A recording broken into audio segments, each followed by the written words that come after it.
23 юни, 9 часа вечерта. Правя късна сеитба на картофи. За първи път сея картофи. И благодарение на мои познати ме снабдиха с една щайга семена за картофи. Както и на мен ми бяха останали малко картофи от зимата, когато ходихме с приятели на ски в Пампорово. Видях, че имат кълнове и реших да засея от тях, за да направя проба. Фрезовах това място за първи път от може би 6 години.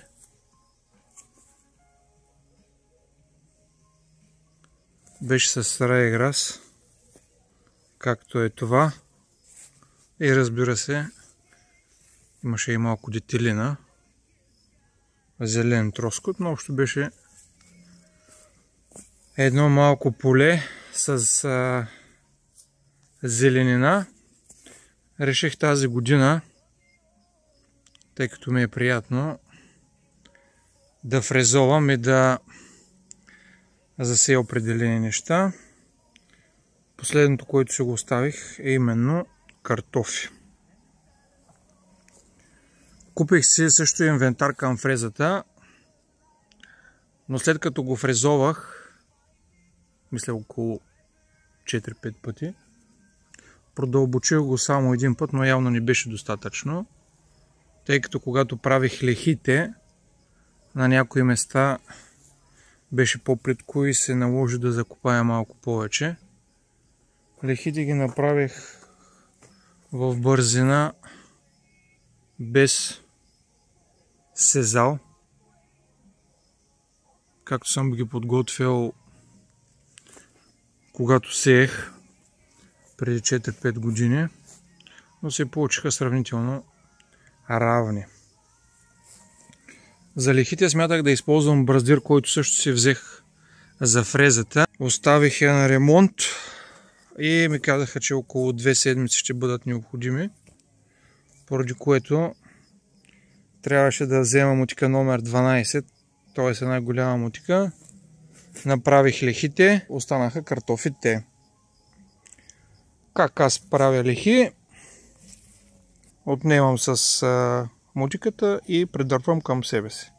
Как определям широчината? Ако искам лехата да е по-тясна, стъпвам с един крак. Искам да е по-широка, съответно стъпвам с 2 крака и придърпвам. До мен може да се формира също леха с желаната широчина. И след това се слага на брега. Другата част от брега използвам пръста. Сега за картофите ще разкажа нещо интересно, тъй като за първи път съдя картофи. С едни мои познати, след като споделих пред няколко дни ще съдя, и те ме запитаха: знаеш ли, че има мъжки и женски картофи? И аз останах очуден. Има се предвид семена мъжки и женски. За пробно, както се вижда, има може би 10 на лехи, 2,50, тази да е малко по-дълга, тези са малко по-дълги. Тук стана да ги попълня картофите. И те ми казаха: ние ще ти дадем, но ще ти покажем кои картофи са мъжки, кои са женски, което има значение след това за реколтата, за да не ти продадат само мъжки картофи. Аз им казах: добре. Мъжки картофи, реално семето ражда 1 или 2 картофа най-много. Докато женските картофи са много по-плодовити. Това е разликата между мъжките и женските семена за картофи.